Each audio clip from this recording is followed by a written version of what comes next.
একটু শ্বাসকষ্ট আমার হচ্ছে, কথা জড়িয়ে যাচ্ছে, ক্ষমা করবেন।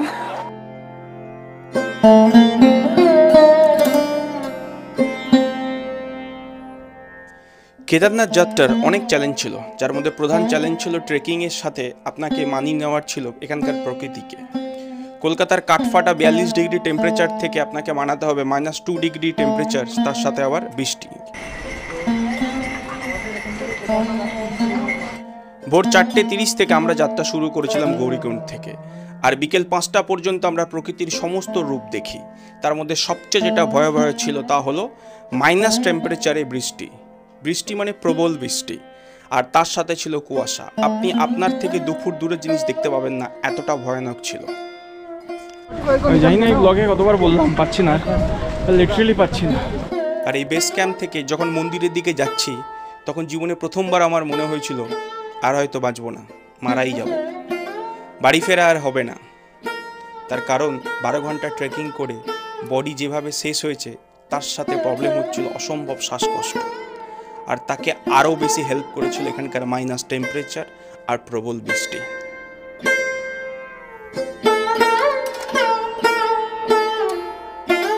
এমন অবস্থায় কোনোভাবে মহাদেবের নাম নিয়ে মন্দিরের দিকে চলতে থাকি, আর মনে মনে বলতে থাকি, হর হর মহাদেব। সেদিন অ্যাকচুয়ালি ফিল করি এই ওয়ার্ডের মিনিং আর এর স্ট্রেংথ।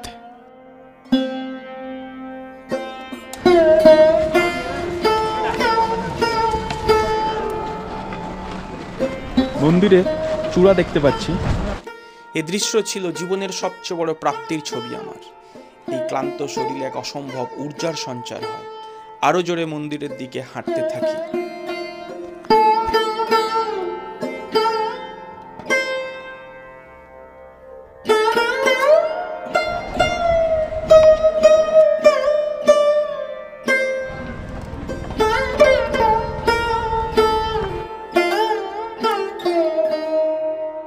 কোনো রকমভাবে সেদিন আমাদের ট্রেনটে পৌঁছাই, আর এক অনিশ্চিত ভাবনা নিয়ে ঘুমাতে যাই যে পরের দিনের সূর্য আমার জন্য উদয় হবে তো। যদি উদয় হয় তাহলে আপনাদেরকে বাবা কেদারনাথের দর্শন করব। হর হর মহাদেব।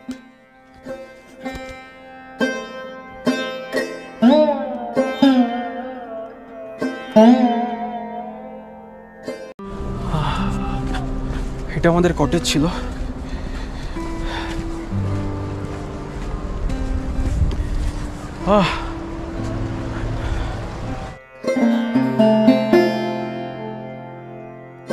আর এটা আমাদের টেন্ট ছিল জেএনপিএন এর। কালকে তাহলে আপনাকে দেখাতে পারিনি। এটা হচ্ছে একটা ডরমেটরি আছে, এখানে হচ্ছে 12টা বেড আছে। এখানে কালকে আমরা ছিলাম। এই যেগুলো পা দিচ্ছি এগুলো পুরো ঠান্ডা হয়ে আছে পুরো। আর এগুলো হচ্ছে আপনার স্লিপিং ব্যাগ আছে। একটাই প্লাগিং পয়েন্ট ছিল ওখানটা, 2টো চার্জিং পয়েন্ট ছিল, একটা লাইট ছিল। খুব একটা হেলদি হয় না, আমি ফার্স্ট টাইম ছিলাম, প্র্যাকটিক্যাল এক্সপিরিয়েন্স থেকে বলছি।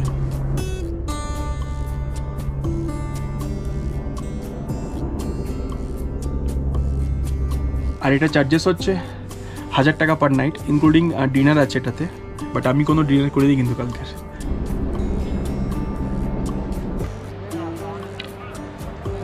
আমরা যে মানে হোটেলে ছিলাম, মানে যে টেন্টে ছিলাম, সেটা হচ্ছে আপনার ওপারটা। আর ওপার থেকে কিন্তু আপনাদের মেন এন্ট্রেন্স। এটা একটু দূর ছিল কিন্তু। আর মন্দিরে যাওয়ার লাইন দেখুন, মন্দিরে যাওয়ার, আর এবার মন্দিরে যাওয়ার লাইন পড়েছে এখান থেকে।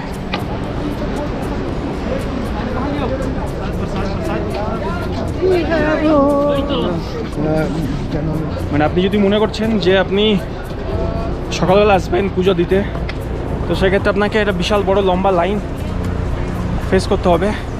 তার জন্য আমরা 3টের সময় এসেছিলাম, 3:30টার সময় লাইনে দাঁড়িয়েছি। 6টার ভেতরে আমাদের পুজো দেওয়া হয়ে গেছিলো। এখন যাচ্ছি আমরা মন্দিরে পুজো দিতে। শুনেছি নাকি 1টা বা 2টো থেকে লাইন পড়ে যায়। জানি না আমাদের কখন লাইন পড়বে, কখন আমাদের নাম্বার আসবে। এটা হচ্ছে রাত্রি 3:30টার ছবি, কিছু এরকম।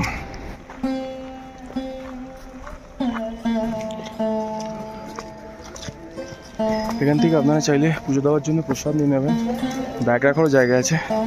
লোক বলছে আমরা তো ব্যাগ রুমে রেখে এসেছি। আর একটু আগে আপনারা যে লাইনটা দেখলেন তা মন্দির থেকে প্রায় 500 মিটার দূরে চলে এসেছে। সময় ছিল সকাল 8টা, আর এখনকার কারেন্ট আপডেট হচ্ছে এটাই যে মন্দির থেকে লাইন চলে গেছে বেস ক্যাম্প পর্যন্ত, মানে প্রায় 2 কিলোমিটারের লম্বা লাইন। তো আপনাদেরকে একটা আইডিয়া দিয়ে রাখবো, যদি আপনারা এই লম্বা লাইনটাকে অ্যাভয়েড করতে চান সেক্ষেত্রে আপনারা লাইন দিতে পারেন রাত্রি 1টা থেকে 2টোর ভেতরে, এটা হবে বেস্ট টাইম। তাহলে 3 থেকে 4 ঘন্টা লাইনে দাঁড়ানোর পরে আপনাদের গর্ভগৃহের দর্শন আপনারা করতে পারবেন।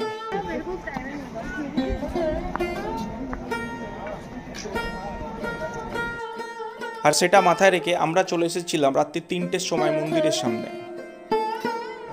পুজো দেওয়ার লাইন পড়েছে এখন। আর এই ছিল আমার অবস্থা। লাইনে তো দাঁড়িয়েছিলাম কিন্তু খালি পায়ে, টেম্পারেচার -2, তার আগের দিনকার ভিজেছি। এই অবস্থায় আমাকে লাইনে দাঁড়াতে হবে অ্যাটলিস্ট 2.5 থেকে 3 ঘন্টা।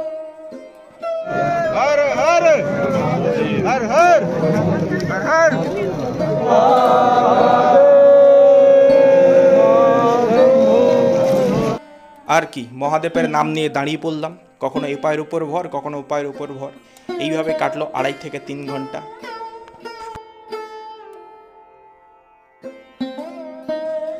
কর্পোরেট সেলসে জব করে ভুলে গেছিলাম কবে লাস্ট সানরাইজ দেখেছি, বাট এখান থেকে দাঁড়িয়ে দেখলাম অন্ধকার থেকে আকাশে আলো ফোটা।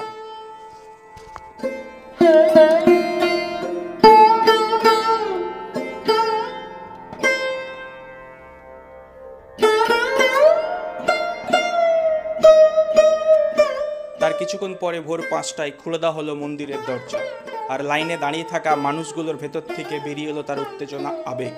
সবার মুখে তখন একটাই নাম, হর হর মহাদেব।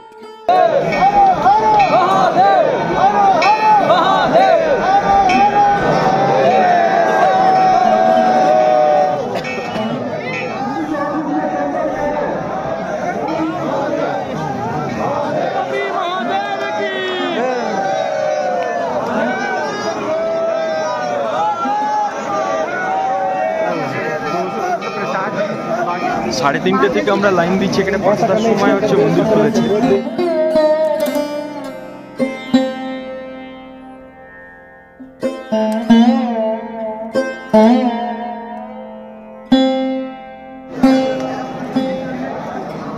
লাইনটা দেখুন কোথায় আছে,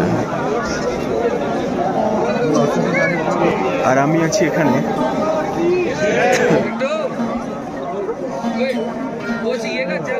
কিছু পাবলিক আবার লাইনে দাঁড়িয়ে পেশেন্স হারিয়ে নিজেদের ভেতরে মারপিট শুরু করে দেয়। নিজেদের ভেতরে মারপিট শুরু করে দিয়েছে। রেলিংয়ের 2 সাইডে আপনার জুতো রাখতে পারেন, কিন্তু সেক্ষেত্রে আপনার জুতো চুরি হওয়ার চান্স কিন্তু খুব বেশি। সবচেয়ে ভালো হবে আপনি যে দোকান থেকে পূজার প্রসাদ কিনেছেন সেখানে আপনার জুতোটাকে জমা করে আসবেন।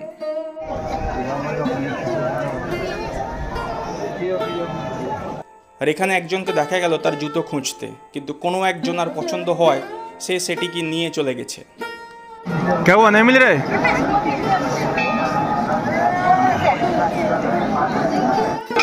ঠান্ডা মারাত্মক আছে, খালি পায়ে ওটা একটা প্রবলেম হচ্ছে, আর সাফিসিয়েন্ট আমাদের ইন্ডিয়াগুলো তো নেই।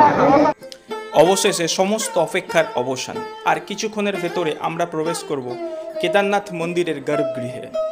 নিজেকে খুব সৌভাগ্যবান মনে হচ্ছে, তার কারণ বাবা দর্শন পেতে চলেছি। আর এই দর্শনের জন্য লাস্ট কিছুদিন ধরে অনেক জ্বালা, অনেক যন্ত্রণা সহ্য করেছি, তা সম্পূর্ণ হবে বাবা দর্শন করে। চলে এসেছি অলমোস্ট আমার মন্দিরের কাছে।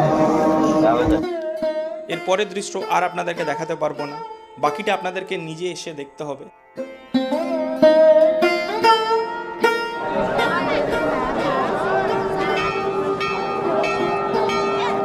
স্টার্টিংয়েই বলেছিলাম পায়ে হেঁটে উঠবো, দর্শন করব, আর এলস মোড়ে ফিরবো। দর্শন হয়েছে 6টার ভেতরে, দর্শন হয়ে গেছে আমাদের। 3:30টের সময় লাইনে দাঁড়িয়েছিলাম আমি, আর 6 PM হচ্ছে বাবা কেদারনাথের দর্শন হয়েছে। -2 ডিগ্রি এখানটা টেম্পারেচার আছে।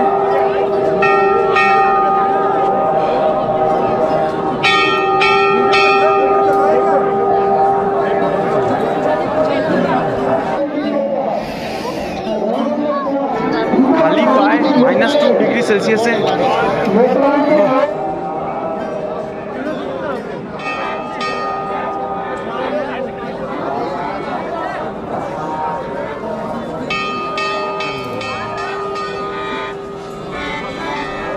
মোটামুটি 2.5 ঘন্টার ভেতরে আমাদের দর্শন হয়েছে।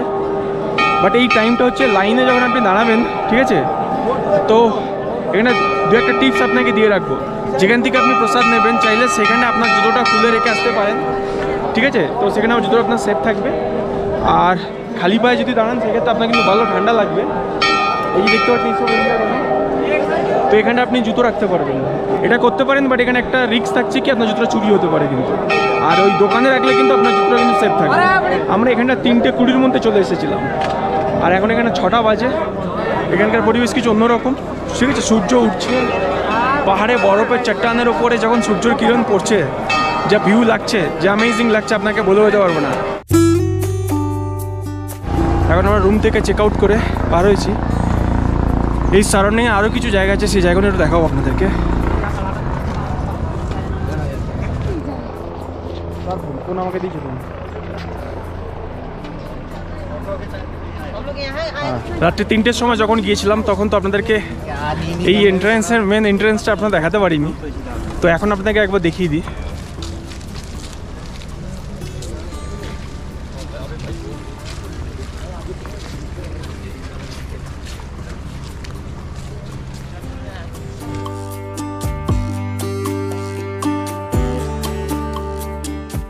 আর এটাও রুম আছে, এখানে আপনারা থাকতে পারবেন। বাট এখানটা রুম পাওয়া যায় না, আমরা অনেক ট্রাই করেছি।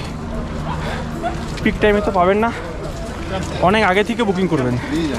মানে কেদারনাথ আপনি আসছেন, সর্বপ্রথম কাজে আপনাকে হোটেল বুকিং করা, ট্রেন টিকিট ফিকিট বছর পরে করবেন, তৎকাল এদিক ওদিক থেকে ম্যানেজ করে দিতে পারবেন।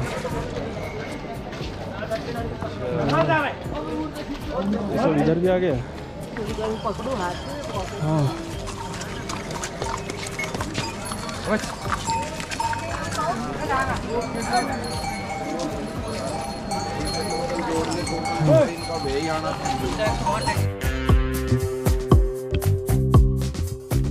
কাল রাতে ডিনারও করিনি, তো এখানটায় মন্দিরের সামনে কিছু ব্রেকফাস্ট করা যাক। খুব জোরে খিদে পেয়েছে, তো এখানে আমরা অর্ডার করেছি হচ্ছে মশলা ডোসা, একটা হচ্ছে মশলা ম্যাগি, আর একটা হচ্ছে চা। এই 3 জিনিস অর্ডার করেছি। প্রাইস হচ্ছে 265। মশলা ডোসা হচ্ছে 180, আর মশলা ম্যাগি হচ্ছে 80, চা হচ্ছে 25।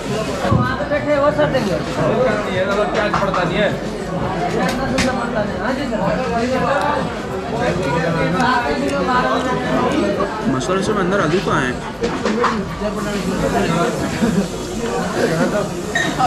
কাল রাতে আমাদের রুমের সাথে কমপ্লিমেন্টারি ডিনার ছিল। ভিজে যে অবস্থা রুমে ঢুকেছি, উঠিনি আর রাতে ডিনারও করিনি।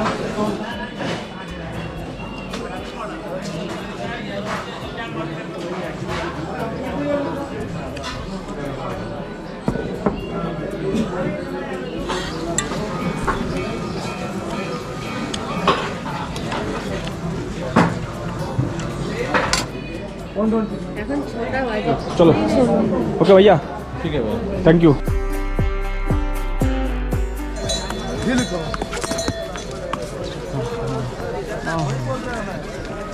এটা আপনার মর্নিং 7:30টার ভিউ। প্রচুর মানুষ আছে মন্দিরের সামনে দাঁড়িয়ে, আপনি একা ছবি তুলতেও পারবেন না, বিকজ এত ভিড় আছে।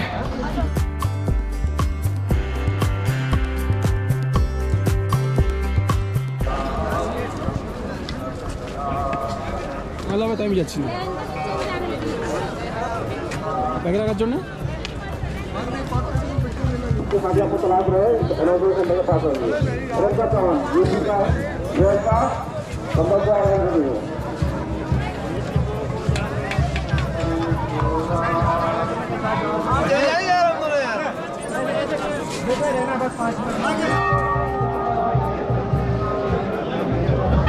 যত বেলা বাড়ছে এখানে ভিড় বাড়ছে। মানে একটু আগে দেখেছিলাম আপনাদেরকে, তখন 6টা বাজে, ভিড় কেমন ছিল। এখন দেখুন ভিড়, দেখুন এই ভিড়টা আরও বেড়ে যাবে।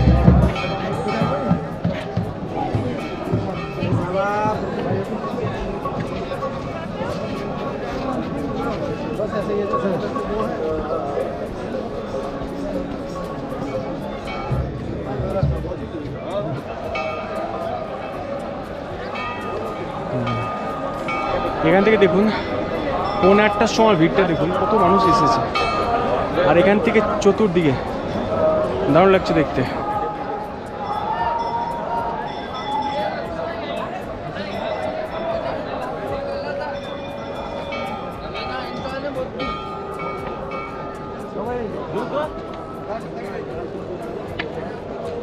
আপনারা দেখালাম যে লাইনটা কোথা থেকে পড়েছে, আর মন্দিরে ঢুকে আপনি এই যে গেটটা দেখতে পাচ্ছেন ওখান থেকে আপনি এক্সিট করবেন।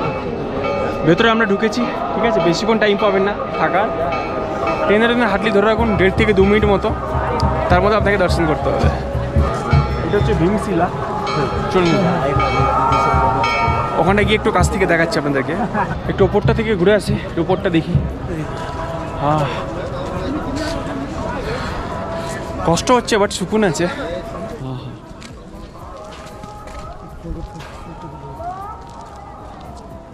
হ্যাঁ এটা হচ্ছে আপনার মন্দিরের ব্যাক সাইডটা। ব্যাক সাইড থেকে যে পাহাড়টা দেখছেন, এখানটা পাহাড়ে বরফ জমে আছে। ফটোশ্যুট করবেন, দারুণ লাগবে। আমি ইনস্টাগ্রামে কিছু ফটো আপলোড করছি, যারা আমার সাথে ইনস্টাগ্রামে আছেন দেখবেন, যারা নেই একবার আপনারা কানেক্ট হবেন। দারুণ দারুণ ফটো এসেছে।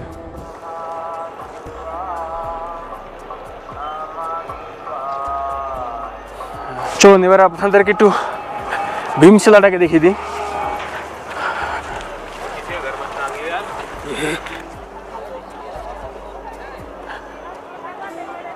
তো যখন আপনারা আসবেন সকালবেলা এসে হচ্ছে লাইন দিয়ে পূজা দেবেন, তারপর কিছু টাইম এই সমস্ত জায়গা একটু ঘুরে দেখবেন, ভালো লাগবে কিন্তু।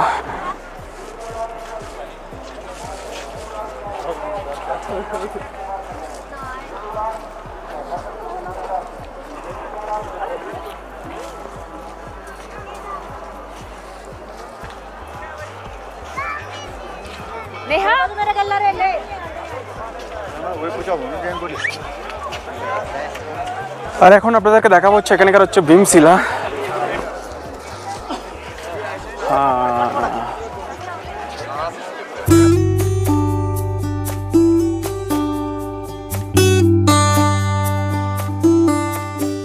দু 2013 সালে যে ক্ষয়ক্ষতি হয়েছিল, বিশাল বান এসেছিল এখানে আপনারা জানেন, তো তখন এই উপর থেকে এই বিশাল আকারের পাথরটা এসে এই জায়গাটা আটকে গেছিল।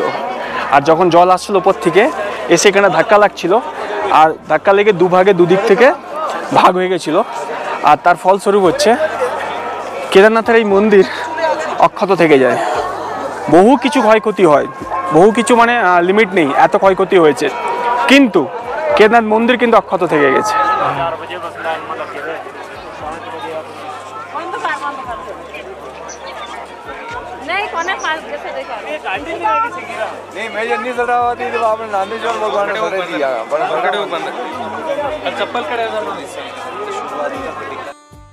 আর ওই দেখতে পাচ্ছেন ওর হচ্ছে ভৈরব মন্দির।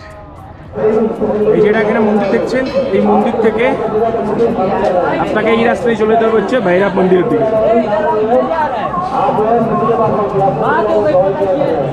তো এখন ভৈরব মন্দিরে যাবো আমি, জানি না কতটা কি দেখাতে পারবো, বিকজ চার্জ সব শেষ হয়ে এসেছে। আগের দিন চার্জ দিতে পারিনি, যেখানে ছিলাম চার্জ দেওয়ার অবস্থা ছিল না। পাওয়ার ব্যাঙ্কে চার্জ শেষ, ক্যামেরাও চার্জ শেষ, 5% চার্জ রিমেনিং আছে।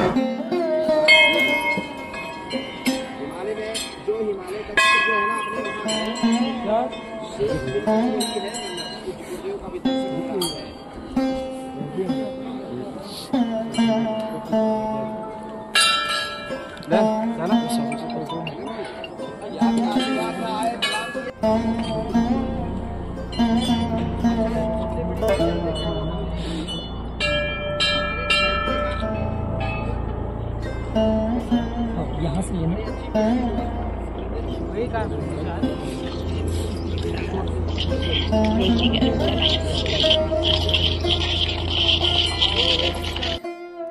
ওকে, সো এখান থেকে শেষ করলাম বাবার মন্দিরের কাপড় থেকে শেষ করলাম আজকের এই ভিডিওটা।